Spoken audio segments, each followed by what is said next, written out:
Hi, this is Maginoni, and welcome to another edition of The Good, the Bad, and the Disappointing. And this week was freaking hard. I was just could not decide on goods. I could not decide on the bads. And what I decided to do was pick on some new bads and disappointings, since I always seem to hit the same ones. So, anyways, let's take a look at the good. Darth Vader. Plain and simple. He is the ultimate man in black, and there's not much I can really complain about this book. I think with a lot of the other books out there that were good, there's always little things here and there that I was just like, it doesn't quite deserve it. But Darth Vader was a solid read. It continues basically the story of Darth Vader and his quest to find the rebels, and overall, it really just entertaining. The What's basically going on is there's a traitor in their midst, and they're trying to find out who that person is. And while that's going on, we do get treated to little Darth Vader battling. So I don't know how anybody could object to that. The art is, as you can see, just amazing. It's really solid, and this is just one of the best Marvel books out there. Heck, this beats everything DC's put out this week too, hands down. And Marvel is, well, I know there's probably a lot of haters that Marvel took the Star Wars license. I think so far they're handling it really well as a whole, but we'll have to see what this turns into 5-10 years from now. But overall, on board. The bad. Okay. This is Aquaman number, as you can see, Aquaman number 39.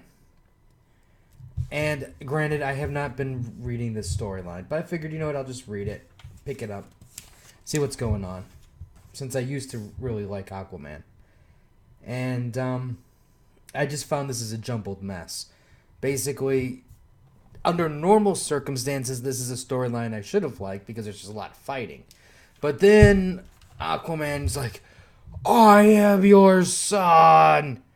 And she's like, lies. And then she knocks him unconscious. And that's when I was just like, it went downhill from there. You know, it's like, obviously this is a ramblings of a mad woman who's really upset that she lost Atlantis. She doesn't really remember her son, which, truth of the matter is, you know, she hasn't seen him in like how many years. So there's a reason why she doesn't recognize him. And then it's just like this cliche thing after cliche. We'll just throw monsters, giant creatures, and just keep throwing stuff out there until something sticks and maybe people will like it. The art's okay. That's probably the best part about this whole thing. But,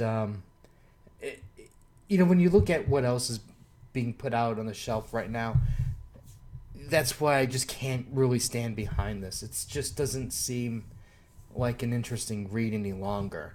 You know, I think there's other ways they could have handled this that would have been much better. But to me, it just read as something that I've seen countless times, and it just didn't bring anything new or exciting to the table. So that's why it's my bad.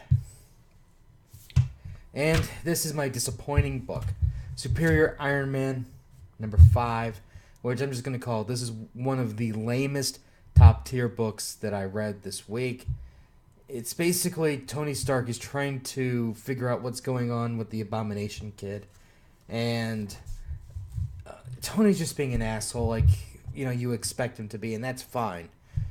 And we get a little origin as to how this happened and stuff, and then eventually Tony finds out, surprise, the father of the child, you know, he's a surprise, is Happy Hogan. And that's when he's like, well, okay, you know, since you're the son of my best friend, I have to cure you after all. And I'm just like, you're an ass, Tony. It's like, and the sad thing is, he's not an ass like Superior Spider-Man was. Superior Spider-Man was just this thing that you just loved to hate because he was better at being Spider-Man. And it killed you inside because you saw how much better Otto was as Spider-Man before he had his breakdown. With Superior Iron Man, Tony isn't being better than what he should be. He's just being an ass. So if anything, he's being a better asshole. So on that level, it's succeeding. But on the level where you're just like, you just don't love to hate him. You just want to see him go down.